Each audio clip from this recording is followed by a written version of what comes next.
அநேக நல்லாசிகள். சூரியனை பூமி சுற்றிக்கொண்டே வருகிறது. அவ்வாறு சுற்றும் கால் சற்று வடக்கு நோக்கி தன் தேர்காலை திருப்பக்கூடிய நாளுக்கு உத்தர அயன புண்ணியகாலம் என்று பெயர். அயனம் என்றால் பாதை. தை முதல் நாள் தொடங்கி ஆனி மாதம் வரை உள்ள நாள் உத்தராயண புண்ணியகாலம் என்று சொல்லுவார்கள். தேவர்களுக்கெல்லாம் பகல் பொழுது என்று சொல்லுவார்கள். அப்படிப்பட்ட தை முதல் நாள் பொங்கல் திருநாள். சூரியனை வணங்கக்கூடிய உன்னதமான ஒரு நல்ல நாள். அடுத்த நாள் உழவுக்கு உதவி செய்யக்கூடிய கால்நடைகளுக்கு போற்றி வாழ்த்தி வணக்கம் தெரிவிக்கக்கூடிய மாட்டுப் பொங்கல்.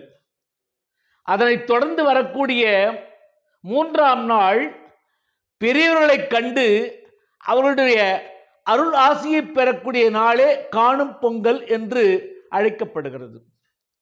மற்றும் திருவள்ளுவர் தின நாளாகவும் நாம் அதை கொண்டாடுகிறோம். இவ்வாண்டு தை மாதம் 4ஆம் நாள், ஜனவரி மாதம் 18ஆம் நாள் ஞாயிற்றுக்கிழமை அன்று அற்புதமான தை அமாவாசை தினமானது வருகின்றது. தை அமாவாசை என்பது உத்தராயணத்தில் வரக்கூடிய சிரேஷ்டமான அமாவாசை தினம். அதுபோன்று தட்சிணாயனத்தில் வரக்கூடிய ஆடி அமாவாசையும் மிக சிரேஷ்டமானது. உத்தராயண புண்ணிய காலத்தில் வரக்கூடிய 6 அமாவாசையை அனுஷ்டிக்க முடியாதவர்கள் நிச்சயம் அவசியம் இந்த தை அமாவாசையை அனுஷ்டித்தால் மூதாதர்கள் திருப்தி அடைந்து சிவ சாயுஜ்யம் அடைவார்கள். எனவே தை அமாவாசை மிகவும் உன்னதமானது.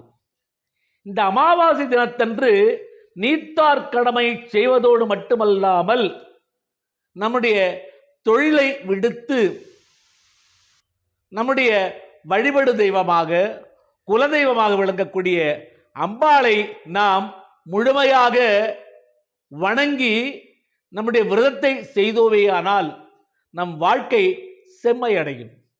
ஆகவே இந்த தை அமாவாசை சூரியனுடைய நாளாக ஞாயிற்றுக்கிழமையில் வருகிறது. அப்படிப்பட்ட உன்னதமான நாளை அனைவரும் நீத்தார் கடமை செய்வதோடு மட்டுமல்லாமல் குலதெய்வத்தையும் வணங்கி 16 செல்வங்களையும் பெற வேண்டும் என்று வாழ்த்தி அனைவரும் ஆலன தழைத்து அருகென படர்ந்து செங்கதிரோன் ஒளிகதிரென ஒளிந்து பல்லாண்டு பல்லாண்டு பல்லாயிரத்தாண்டு பல கோடி 100,000 ஆண்டுகள் வாழ்க வாழ்க வாழ்க என எம் வாய்மணக்க வாழ்த்தி நிறைவு செய்கின்றோம். ஓம் சாந்தி.